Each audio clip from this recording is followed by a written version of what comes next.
ডেসিমেলটাকে হলো hexadecimal, hexadecimal. ঠিক আছে, সাপোজ আমি একটা সংখ্যা নিলাম হলো তোমার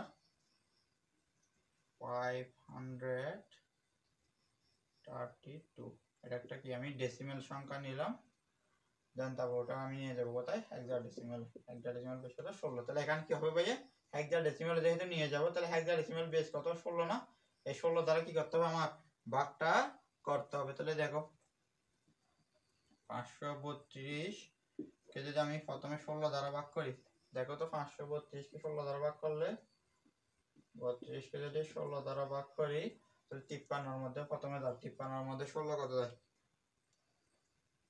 16 দেখুন 32, তারপর হলো তোমার 3 বার যায় না, 3 বার গেলে কত একটু দেখো তো, 3 বার গেলে 3 বার গেলে কত আসে, 48 আসে না, 3 বার দিয়ে তাহলে 48 আসে না,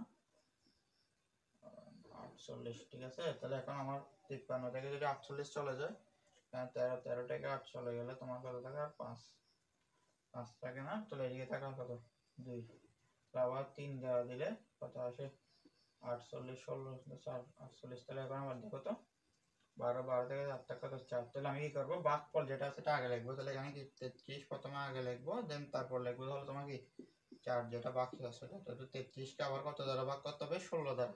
বুঝতে পারছি, এটা না, এটা হলো আমি ওই সংখ্যা হেক্সাডেসিমেল মান একটা বের হচ্ছে, কিন্তু ভাগ বারবার এটাকে কি ভাগ করতে হবে। তাহলে 33 কে আমি যদি 16 দ্বারা ভাগ করি তাহলে কত আসে, 2 বার দিলে কত আসে 32, তাহলে কত থাকে 1 2 কত 1। তাহলে এখন দেখো তো মান এটা 16 থেকে ছোট হয়ে গেছে না, তাহলে আমি কি করবো, সরাসরি এদিকে একটা 0 দেন তারপর মান এটা পরের দিকে লিখে দেবো। তাহলে আমি তাহলে এখান থেকে এদিক থেকে উপরে যাবো, সবসময় কি নিচের থেকে উপরে যাবো। তাহলে এখানে মান পাইছে কত 2 1 এবং 4।